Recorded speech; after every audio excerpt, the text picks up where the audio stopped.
Merci. Donc, chers collègues, nous accueillons nos deux rapporteurs, Philippe Meunier et Philippe Noche, qui vont nous rendre compte de la mission d'information que nous avions décidée sur le retrait en Afghanistan. Je rappelle que c'est la première des 6 missions d'information que nous avons créées depuis le début de la législature et qui va rendre ce premier rapport. Nous avions également décidé au bureau de la commission que les auditions pour les rapports d'information seraient désormais publiques, ce qui est le cas. Et je remercie en tout cas les journalistes qui sont ici présents, qui nous ont rejoints. Il y aura également un point presse pour nos collègues rapporteurs, si la presse, bien sûr, le souhaite.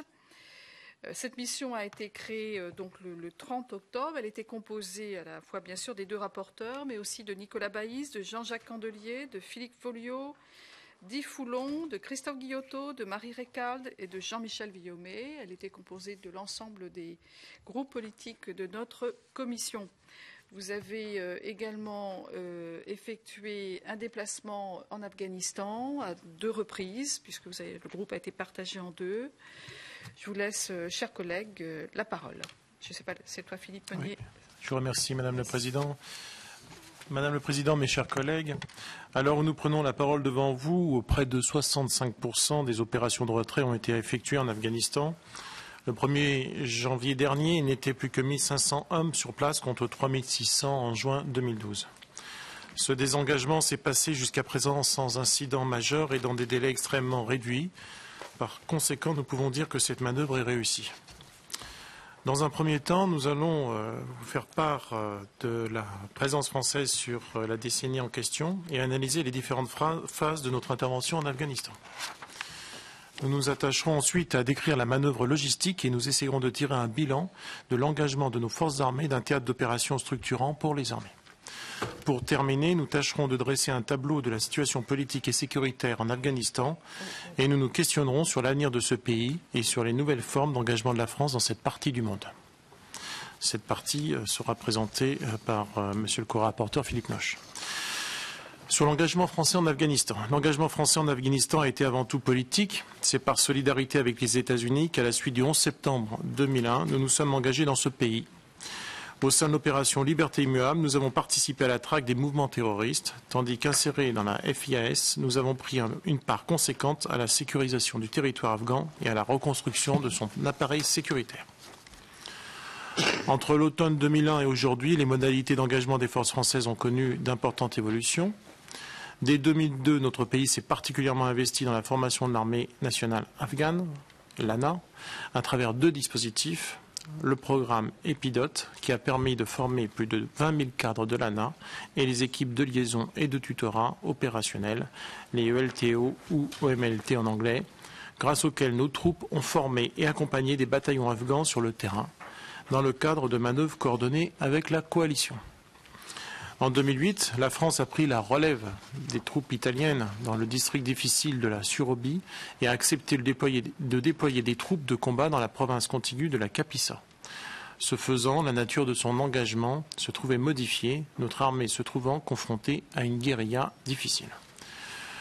L'embuscade d'Ouzbin les 18 et 19 août 2008 l'a rappelé d'emblée. Elle avait suscité une forte mobilisation parlementaire. Le président de la commission conduisant alors une délégation sur place qui, de retour en France, avait formulé des propositions précises d'amélioration de notre dispositif. Les 4 années d'engagement en Surobie-Kapisa ont mobilisé d'importants moyens. L'état-major des armées a globalement veillé à envoyer sur place les équipements les plus adaptés à disposition, drones tactiques, hélicoptères de combat, équipements du fantassin félin, etc. Au-delà, les armées ont mobilisé l'ensemble des moyens disponibles pour réussir la mission. Je pense tout d'abord au renseignement militaire particulièrement actif sur les théâtres. La DPSD nous a notamment décrit son engagement particulièrement efficace face à la menace Green and Blue, c'est-à-dire celle que font peser les soldats afghans retournant leurs armes contre leurs formateurs occidentaux. Pour preuve, en 2012, la coalition a comptabilisé 45 attaques de ce type contre 20 en 2011. La renaissance des actions civilo-militaires, appelées aussi ACM, dont nos collègues Guy Chambefort et Philippe Folliot avaient traité voici 2 ans, plus ou moins tombées en désuétude, ont été fortement mises en avant sur ce théâtre, bénéficiant d'une concentration de moyens interministériels. Parallèlement, la France a initié en 2009 un programme de formation de la police afghane ANP par des gendarmes européens et notamment français. Nos 200 gendarmes se sont investis sur le terrain à travers des opérations de formation et de tutorat d'unités, mais également dans 2 écoles, dont l'une, celle du Wardak, était sous direction française.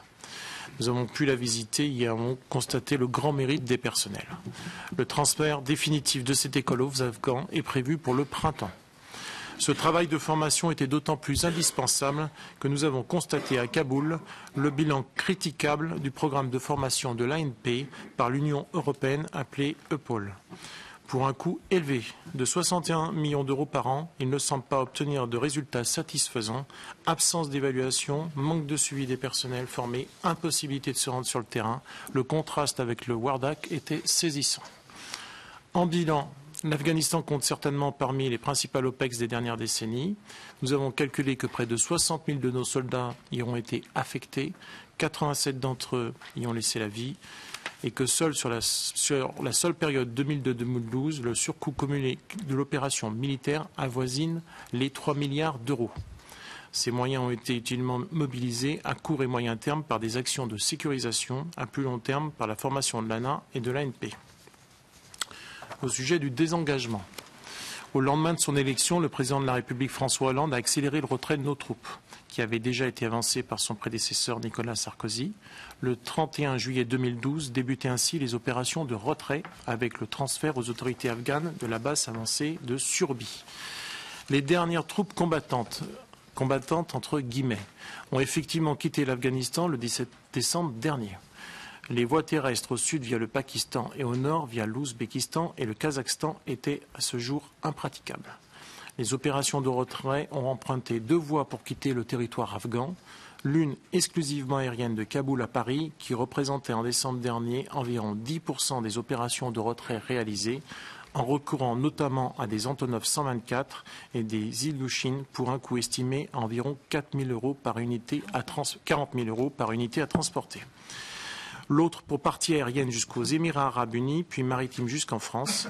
Cette route représentait en décembre dernier près de 80% des opérations de retrait réalisées pour un coût estimé à environ 30 000 € par UAT. Dans un contexte général de retrait des forces de la coalition, le retrait anticipé de nos troupes nous a permis d'éviter l'engorgement des voies de retrait, qui devraient être saturées dans le courant de l'année 2013. Néanmoins, nous nous interrogeons sur le manque de célérité des autorités françaises à négocier en amont avec les pays limitrophes l'utilisation des voies terrestres. En effet, il apparaît que les discussions avec les gouvernements ouzbeks et kazakhs ont débuté bien trop tardivement, au moment de la confirmation du retrait des forces combattantes, pour obtenir un accord de passage sur leurs territoires respectifs. Au final, cette manœuvre est une manœuvre réussie, mais c'est là une opération coûteuse puisque le coût pour une UAT était estimé à 5 000 € pour la voie sud et environ 7 000 € pour les différentes voies nord. Pour rappel, le vol aérien direct coûte environ 40 000 € par UAT et la voie multimodale via les Émirats arabes unis environ 30 000 € par UAT.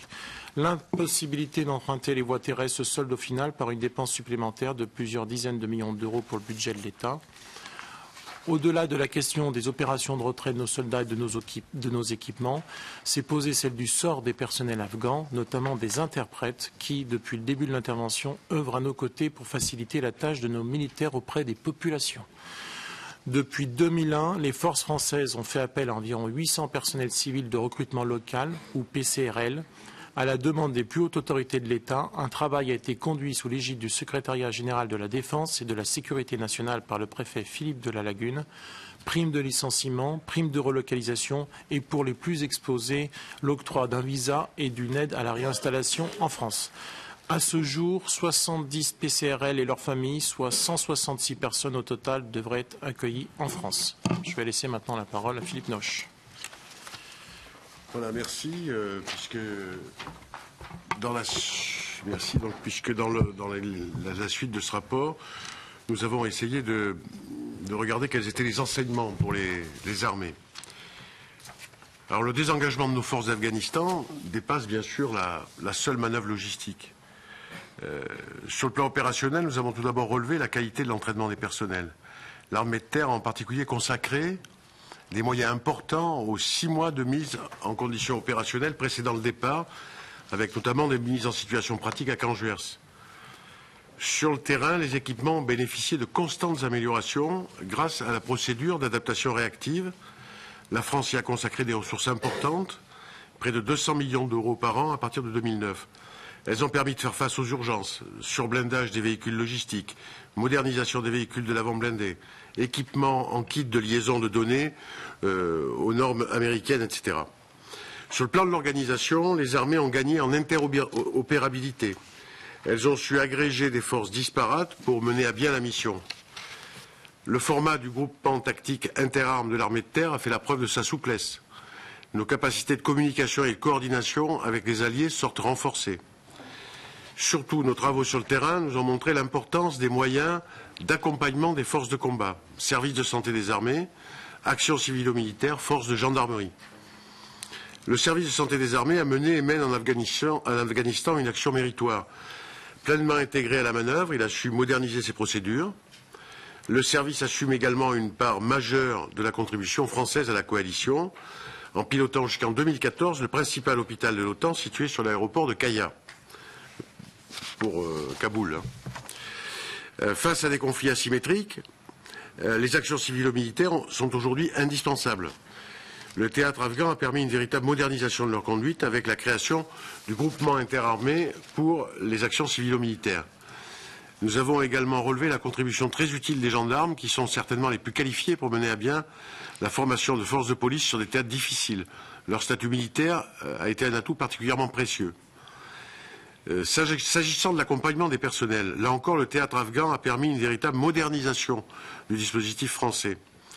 Les échos concernant le sas de décompression de Paphos sont très bons et nous proposons que ce type d'organisation puisse être étendu à d'autres théâtres. Nous avons également étudié la prise en charge des blessés. La France en déplore plus de 1000 pour cette OPEX, tout de même, avec un éclairage particulier sur les blessures psychiques. Celles-ci ne sont évidemment pas nouvelles, mais l'engagement en Afghanistan paraît avoir favorisé leur prise en compte par les armées et par le service de santé des armées. Au-delà, nous préconisons bien sûr d'intégrer le retour d'expérience afghane dans notre organisation à venir. Et nous savons tous que nous sommes à un moment particulier de cette réflexion. Cela suppose en premier lieu de tenir compte des faiblesses réelles dont notre dispositif a souffert. Nous avons totalement relevé la faiblesse de nos moyens de transport, avec une dépendance marquée et préoccupante de notre pays vis-à-vis des Antonov et Ilyushin russo-ukrainiens. Notre déficit capacitaire en drone. Plus que tout autre, l'engagement afghan a mis en lumière le retard français. Un partage du renseignement entre alliés encore perfectible. Nous avons également souligné la difficulté qu'il y a à exercer le contrôle parlementaire. Il n'a pas été possible, par exemple, de se rendre en Surobi-Kapisa, alors que cela aurait eu un sens particulier à l'heure du retrait, pour constater de visu la qualité de la transmission.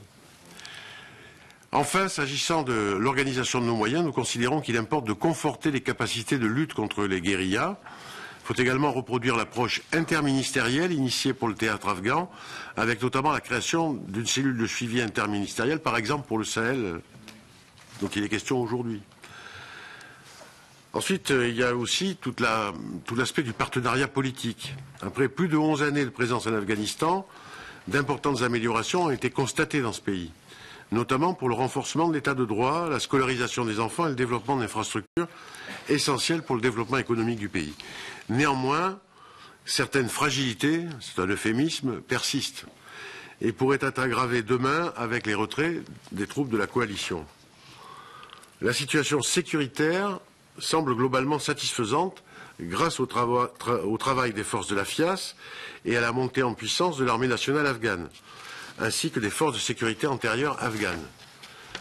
Nous sommes plus particulièrement préoccupés par l'état de la gouvernance dans ce pays. Le pouvoir afghan tardant à mener les réformes d'envergure qui semblent pourtant indispensables pour permettre un réel développement du pays, et le niveau de corruption des élites en place est inquiétant. En atteste le scandale récent de la Kaboul Bank où 930 millions d'euros se sont volatilisés. Pour l'avenir, l'enjeu principal semble bien être la modernisation du pays. Ce n'est pas là un problème d'ordre financier, l'aide internationale est d'ailleurs très importante, mais un véritable problème de méthode. Une part importante des efforts de la coalition dans les années à venir devra donc se concentrer sur l'amélioration de la gouvernance. En ce qui concerne la lutte contre les talibans, cette mission doit désormais revenir aux seules forces militaires et de sécurité afghanes. Malgré le retrait de nos troupes, la France continuera demain d'aider l'Afghanistan à parachever la reconstruction de ce pays dévasté par des décennies de guerre. Dans un premier temps, la France, solidaire de la coalition, continuera d'œuvrer aux côtés de la FIAS, puis, au-delà de 2014, soutiendra directement l'Afghanistan dans le cadre du traité d'amitié franco-afghan que nous avons voté l'an dernier. Aux côtés de la FIAS, pour la période 2012-2014, la France a accepté de rester ou de devenir nation cadre sur plusieurs projets d'envergure. Ainsi, elle assure désormais la gestion de l'aéroport international de Kaboul, de l'hôpital militaire basé sur cet aéroport, ainsi que du laboratoire européen anti-engins explosifs improvisés que nous avons pu visiter. C'était extrêmement intéressant et impressionnant, je dirais. Elle continuera également de former les soldats afghans au sein du programme Epidote. Par ailleurs, la France s'investit dans sa relation bilatérale avec l'Afghanistan. Le traité d'amitié, ratifié en août dernier, vise ainsi à développer une véritable coopération en matière de sécurité et de défense, mais aussi une coopération civile dans de nombreux secteurs tels que l'agriculture, l'éducation, la santé, l'archéologie et la culture. En conclusion, nous aimerions aborder la question du soutien financier apporté aux forces de sécurité afghanes par les pays membres de la coalition. Cette aide, qui devrait être versée jusqu'en 2017, s'élève actuellement à environ 3,38 milliards d'euros par an. Depuis le sommet de Chicago, les Américains attendent de la France le versement de 10% de ces 3,38 milliards d'euros. Notre pays n'a pas nécessairement vocation, en période budgétaire contrainte, à soutenir financièrement des forces armées et des forces de sécurité étrangères, du moins à ce niveau-là. Cette demande nous paraît d'autant plus étonnante que la France, via le traité d'amitié franco-afghan, continuera de soutenir par ses propres moyens l'Afghanistan. Par ailleurs, si une suite devait être donnée à cette demande, il faut noter que le montant en question annulerait en grande partie les économies réalisées du fait de notre retrait d'Afghanistan. Voilà ce que nous souhaitions vous dire en résumé du rapport que nous avons co-réalisé avec l'aide de nos collègues membres de la mission d'information et qui, comme la tradition le veut dans cette commission, était rapporté à la fois par un élu de l'opposition et un élu de la majorité. Merci de votre attention, Madame la Présidente. Nous en avons terminé. Merci, chers collègues. Je vais passer la parole tout de suite aux différents membres de cette commission qui souhaitent vous poser un certain nombre de questions. Je rappelle que cette mission sur l'Afghanistan fait suite à une mission de suivi que nous avions eue dans la précédente législature, pour ceux qui étaient présents à ce moment-là, et que nous voulions aller jusqu'au terme, en tout cas, de cette mission de suivi que nous avons fait durant l'ensemble de la législature précédente.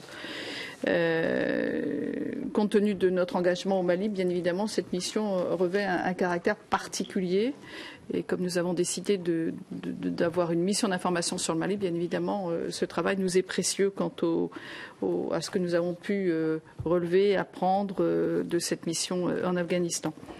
Je voudrais aussi, à cette occasion, dire que nous avons été quelques-uns à se rendre à Bitche, en Lorraine, il y a maintenant 10 jours à peu près, rencontrer en tout cas ce régiment qui avait fait cette opération de retrait en Afghanistan. Et je crois qu'on peut dire ici, et on a pu leur témoigner nos remerciements, puisque cette opération a été particulièrement bien menée.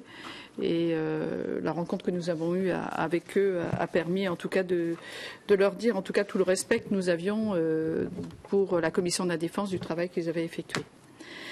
Alors, je vais passer la parole à Joachim Pueyo.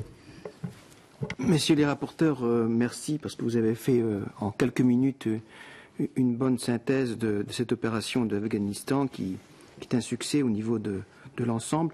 Moi, je voulais vous poser des petites questions parce que j'étais avec Patricia Adam donc au 17e bataillon de chasseurs et nous avons rencontré des militaires qui nous ont fait des observations sur, par exemple, les équipements des fantassins.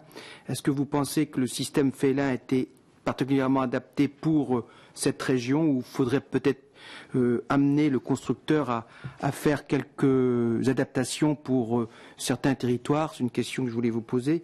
Deuxièmement, vous avez également indiqué qu'il y a eu un manque de préparation pour transporter par les chemins de fer. Alors, est-ce que vous pouvez nous préciser, parce que Moi, j'ai cru comprendre, quand j'ai entendu les officiers, que c'était pas tout à fait cela en réalité. C'est qu'effectivement, c'est compliqué par le transport ferroviaire. Les pays ne sont pas si sûrs que cela, mais qu'ils étaient en train, effectivement, de mettre en place un système qui permettrait effectivement d'évacuer par les transports ferroviaires. Je sais qu'il y a un différentiel de coût qui est quand même important entre l'aérien et le ferroviaire. Et troisième observation, troisième question, concernant la reconnaissance, parce que moi j'ai été frappé par les militaires qui avaient le moral en fait et qui étaient fiers d'avoir servi en Afghanistan. Des jeunes militaires qui avaient 24 ans, 23 ans, 22 ans, mais ils nous ont quand même parlé de la reconnaissance. D'après vous, est-ce qu'on pourrait améliorer cette reconnaissance parce qu'il ne faudrait pas que leurs interventions rentrent dans l'oubli? L'objet de cette mission est en tout cas de la rendre publique. Qui répond pour mes Philippe Noche? Peut-être sur Félin, simplement ce qui est noté dans le corps du rapport, hein, c'est que il y a eu des aspects très positifs à Félin sur le plan de la qualité du travail, de la sécurité, mais la grosse difficulté, c'est plus de 40 kilos, quoi. Et qu'effectivement, c'est pas adapté à tous les terrains, et puis surtout, ça nécessite un entraînement bien particulier. Alors tous ces soldats sont parfaitement préparés, mais ça ne facilite pas la mobilité qui est parfois nécessaire. Donc je pense que le retour d'expérience aussi par rapport à Félin tel qu'il a été utilisé en Afghanistan permettra peut-être d'essayer d'alléger un certain nombre de choses, peut-être de pouvoir évoluer en mode un peu plus dégradé, de façon à ne pas être prisonnier d'un système qui diminue quand même considérablement la mobilité. Sur le chemin de fer, la décision politique a été prise d'accélérer le retrait de nos troupes. Bon, c'est une décision politique. À partir de là, pour remplir le contrat, les militaires ont proposé la voie aérienne, qui est effectivement la voie la plus rapide. Bon, avec les surcoûts que cela génère forcément. Il faut dire aussi que c'est pris sur le budget OPEX, c'est pas sur le budget des armées. Ce qui veut dire aussi que pour l'armée, c'est aussi, j'allais dire entre guillemets, plus simple de passer par la voie aérienne que de passer par la voie terrestre. Ce que je veux dire aussi, c'est que les Néerlandais ont pris la voie terrestre. Et ça s'est très bien passé. Alors je pense qu'il y a plus un problème de calendrier, dû à la rapidité du retrait des troupes, qu'une vraie difficulté de prendre la voie terrestre. Voilà. Après, c'est un choix politique qui a été pris, on n'est pas là pour le commenter, mais si le choix politique pris est de retirer au plus vite les troupes combattantes, la voie aérienne est effectivement la meilleure voie possible pour le faire. Voilà. Mais la voie terrestre, par la voie du chemin de fer, a été tout à fait possible, puisque les Néerlandais l'ont fait, et qu'ils ont eu d'ailleurs très peu de problèmes, et notamment très peu de vols par rapport à l'ensemble des conteneurs rapatriés, puisque je crois qu'il y a eu 700 conteneurs rapatriés chez les Néerlandais et qu'ils ont dû avoir 30 ou 40 vols, je crois, sur 700. Voilà. Bon. Alors, sur la reconnaissance, ce que je voulais aussi dire, c'est qu'on a voté une loi lors de la précédente législature pour que le 11 novembre, nous puissions commémorer tous les conflits devant nos monuments aux morts, sans enlever d'ailleurs les cérémonies pour l'Indochine, l'Algérie.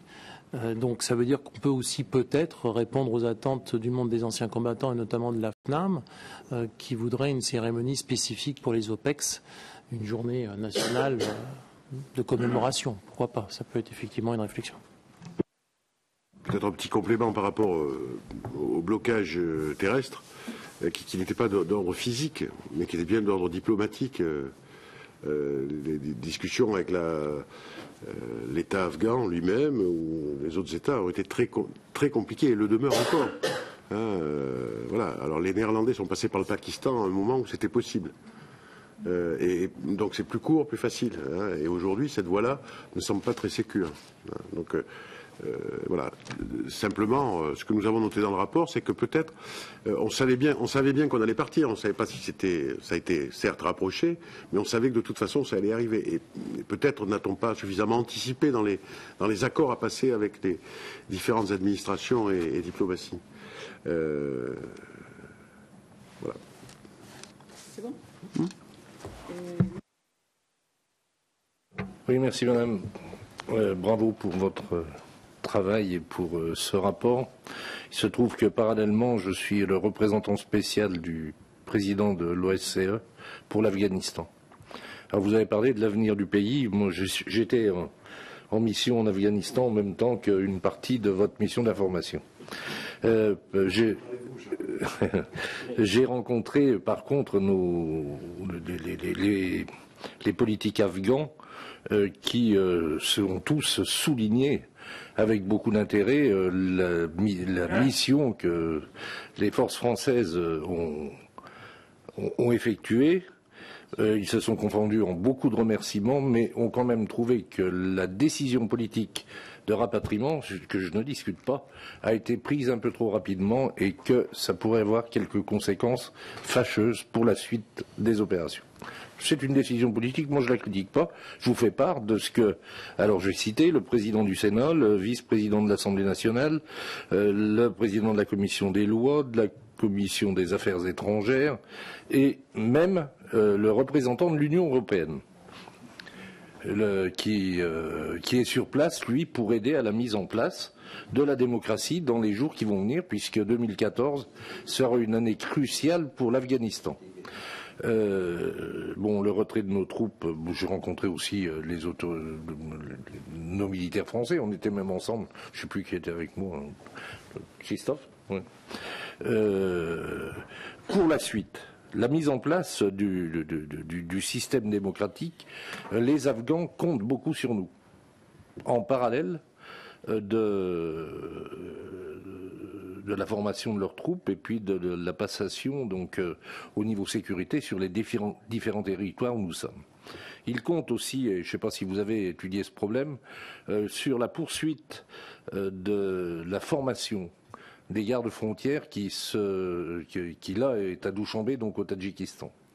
Et allons-nous continuer à fournir les cadres pour pouvoir, puisque ce sont en partie des cadres français qui exercent cette fonction, allons-nous pouvoir continuer à former ces gens, puisque le véritable problème de l'Afghanistan, il faut quand même se rappeler, et on ne l'a pas dit, c'est la production d'opium, de pavots et ensuite le trafic de drogue. Donc les gardes frontières sont formés pour éviter. Je vous rappelle quand même que le revenu moyen d'un Afghan, c'est $180 par mois, alors que le coût d'un Américain au niveau de cette guerre, c'est $300. Donc certainement que les aides à apporter sont quelque chose qui importe beaucoup plus que l'engagement des troupes qui a été fait jusqu'à aujourd'hui. Et moi, par contre, je partage tout à fait que le retrait était indispensable et malgré tout dans les délais qui ont été donnés. Oui, mon cher collègue, le ministre de la Défense qui nous a reçus a aussi fait part de ses regrets, entre guillemets, de nous voir partir aussi rapidement. Il aurait aimé qu'on puisse rester quelques mois supplémentaires. Mais bon, c'est le ministre de la Défense afghan. La France a pris ses propres responsabilités. Sur la formation, la France va continuer à poursuivre la formation, notamment des officiers afghans. Donc tout le personnel d'encadrement de l'armée afghane sera fait par la France. Sur les gardes frontières, je n'ai pas d'informations particulières à ce sujet-là. Mais en tous les cas, Philippe Noche va peut-être répondre. Et quant à l'avenir du pays, je vais laisser Philippe Noche répondre à la question. Non, a priori, il est prévu une continuation des formations, en particulier d'officiers, de l'armée et des forces, ce qu'on appellerait chez nous gendarmerie mobile, effectivement. Au niveau des gardes frontières, c'est dans le cadre de l'OSCE, d'après ce que l'on me dit, et à ma connaissance, il continuera à y avoir des mises à disposition, mais je ne suis pas capable de répondre précisément à la question. Concernant notre rencontre avec le ministre de la Défense afghan, il a bien sûr souligné le fait qu'il aurait préféré que ça dure un peu plus longtemps, mais je ne suis pas sûr que ce ne soit pas une problématique générale par rapport à l'ensemble des pays de la coalition. Voilà. Par contre, moi, ce qui m'a beaucoup frappé dans l'entretien d'ailleurs positivement long que nous avons eu avec lui, hein, nous avons passé plus d'une heure avec lui. C'est vraiment l'idée d'une forme de gratitude par rapport à ce qu'on pourrait appeler la méthode française d'occupation du terrain et de prise en compte de toutes les problématiques sur son intervention militaire en Kapisaï-sur-Obi, sur une façon peut-être plus proche du terrain, d'aborder l'adversité. C'est-à-dire peut-être avec plus de discernement que d'autres. C'est ce que nous avons senti dans les paroles du ministre de la Défense afghan. Et l'accompagnement civilo-militaire. Après, sur l'évolution démocratique, je pense que les pays de la coalition vont, dans le cadre des accords de coopération qu'il y a, avoir leur mot à dire, puisqu'ils peuvent aller plus ou moins loin dans le cadre de la coopération, mais c'est bien les Afghans qui feront l'évolution de l'Afghanistan. Hein. C'est pas, à mon sens, c'est pas les autres qui pourront le faire. Et à mon sens, on nous demande une coopération, mais une coopération, c'est une forme d'aide technique. C'est pas un tutorat. Donc, je pense qu'il faudra longtemps. Au sujet du ministre de la Défense, nous avons la chance d'avoir un ministre très francophile. Il faut savoir que c'était un proche du commandant Massoud à l'époque de la guérilla anti-soviétique. Nous avons disserté avec lui de la qualité de nos missiles Milan, dont il en a un excellent souvenir. Voilà. Et il est très reconnaissant à la France d'avoir apporté son aide à l'époque de l'occupation soviétique. Donc nous avons dans la place, j'allais dire, un très proche et un ministre très très francophile.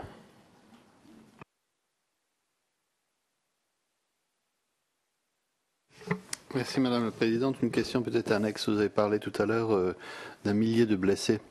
De quelle manière ont-ils été rapatriés et je dirais quelle catégorie de blessures lourdes, légères? Est-ce qu'on a un peu plus d'informations là-dessus? On n'a pas le bilan précis des lésions qui ont été répertoriées, hein, si vous voulez. Ce qu'il y a par contre, c'est que la chaîne d'évacuation a remarquablement bien marché, avec une médicalisation de l'avant, puis un premier traitement, et dès que c'était nécessaire, un rapatriement très rapide, sous 24 heures, sur les hôpitaux d'instruction des armées en France, quoi. Donc, le service de santé des armées qui avait avant l'Afghanistan un vrai savoir-faire, l'a bien mis en application. Et aujourd'hui, le travail qui est fait par le SSA sur la base de l'aéroport de Kaboul, hein, l'Itkaya, est aussi un travail exemplaire de prise en charge techniquement très à niveau, avec tous les éléments possibles dans ce que l'on sait faire aujourd'hui techniquement, quoi. Donc, et il reste en place au moins jusqu'en 2014. Voilà, mais sinon, sur le descriptif précis des légions, on n'a pas le. On sait qu'il y a à peu près 1 millier de personnel concernés, mais je ne suis pas capable de vous fournir le renseignement. Voilà. Mais on peut vous le fournir, hein, parce que les données existent, hein, c'est sûr. Daniel Boisserie. Oui, vous avez souligné à juste titre les qualités de formateurs de nos gendarmes là-bas. Est-ce que vous pensez que leur mission est terminée? Est-ce que les choses vont continuer? Pour combien de temps? C'était une première question. Ensuite, on a rapatrié, façon de parler, parce qu'ils ne sont pas rapatriés en France, ils étaient afghans, mais on a accueilli en France des interprètes, les personnels qui ont travaillé pour l'armée française. Est-ce qu'aujourd'hui, ils sont logés? Est-ce que leur insertion est en cours? Est-ce qu'il reste encore des personnels là-bas? Et quels sont leurs...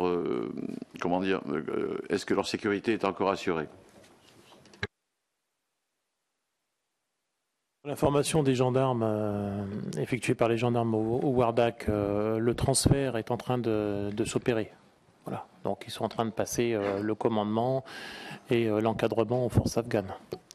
Concernant les PCRL, qu'est-ce que nous avons comme...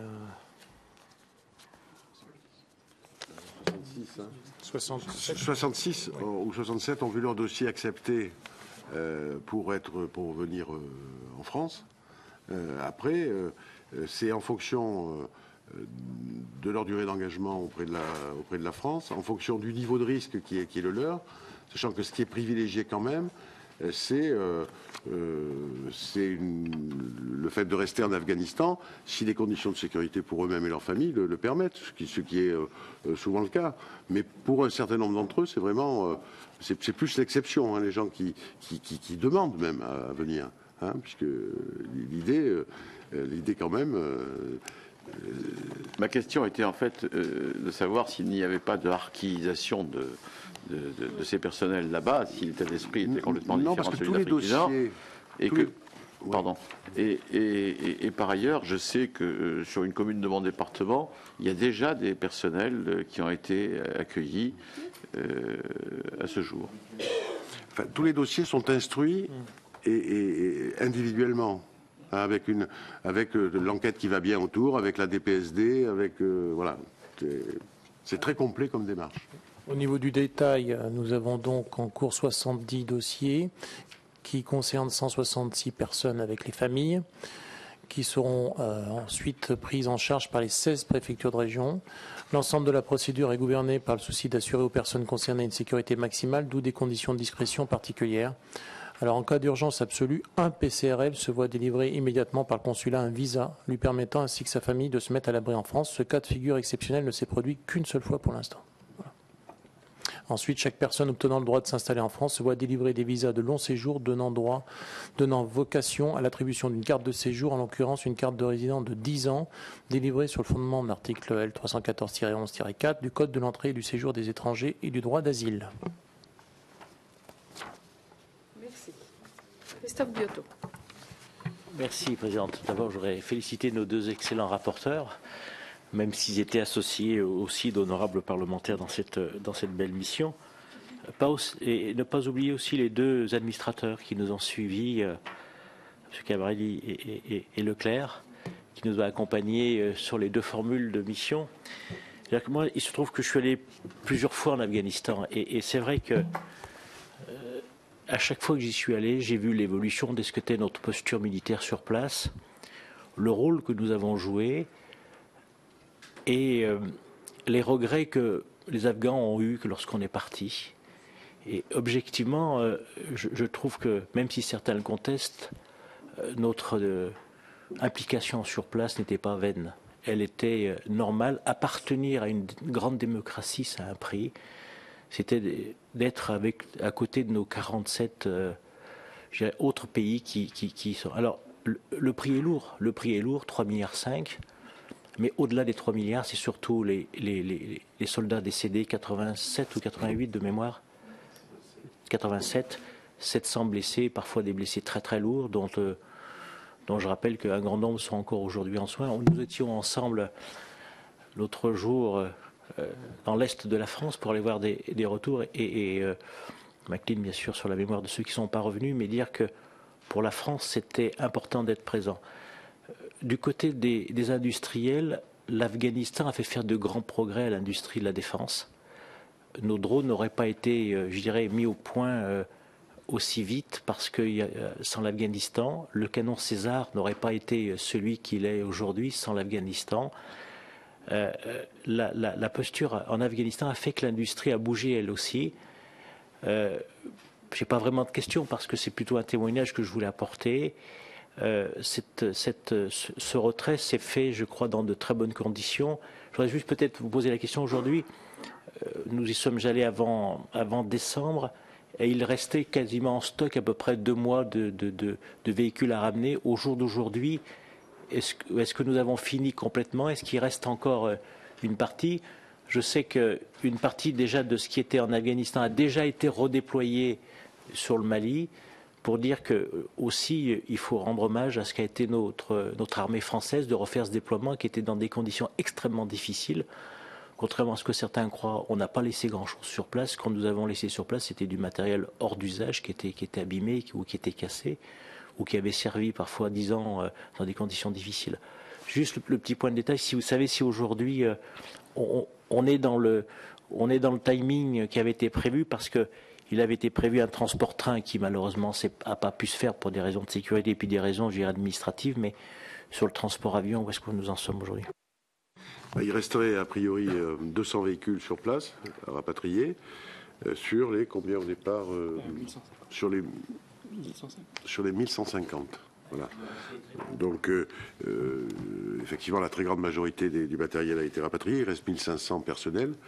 Donc voilà, mais on est plutôt en avance par rapport au timing qui était prévu.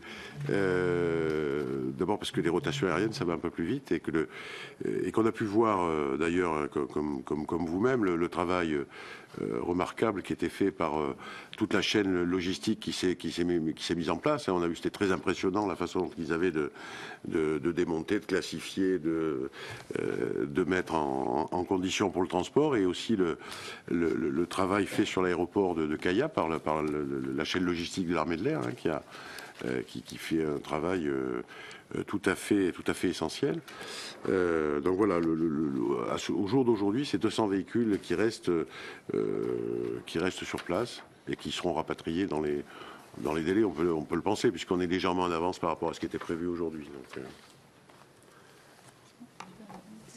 Oui, ce que je voulais préciser, c'est que l'opération au Mali n'a pas eu d'incidence. Voilà, sur le rapatriement de nos hommes et de nos matériels d'Afghanistan. Yves Robin. Oui, merci. Peut-être un mot sur les grands blessés d'Afghanistan. Ils sont traités, la plupart, à l'hôpital Percy. Ils sont pris en charge par une cellule qui s'appelle la CABAT, la cellule d'assistance aux blessés de l'armée de terre. On a lancé lors de la dernière mandature la construction d'un petit immeuble sur Percy pour que les familles de ces gens puissent venir les voir et qu'eux-mêmes puissent sortir en quelque sorte psychologiquement de l'hôpital quand ils accueillent leur famille. Et tous ces blessés, la CABAT les emmène, les fait vivre, essaie de les réintégrer dans la vie sociale, et notamment en leur faisant faire des stages au CREPS de Bourges, qui est un CREPS spécialisé handicapé. Moi, je me suis personnellement occupé de faire payer les entreprises d'armement pour que puissent financer ces stages. Je crois que l'armée, enfin nos forces armées, font vraiment tout ce qu'il faut pour accompagner les blessés, accompagner leurs familles. Il y a vraiment une solidarité extraordinaire. Alors, évidemment, il y en a qui sont dans des situations terribles. Le problème, c'est celui de l'acquisition de certaines prothèses qui sont faites uniquement aux États-Unis, qui coûtent des sommes considérables, plus de 50 000 euros. Bon, il y a des accords qui ont commencé à être pris pour leur permettre d'acquérir ces prothèses, mais enfin, c'est vrai que c'est un peu un problème. Je voulais poser 3 petites questions. Est-ce qu'en dehors des matériels usagés, on laisse des matériels spécifiques qui peuvent servir aux Afghans dans le domaine opérationnel? Est-ce qu'on maintient des aides et des soutiens à caractère opérationnel? J'entends bien, pas simplement du personnel tous usages, mais vraiment, est-ce qu'on continue à les soutenir directement ou semi-directement dans les opérations?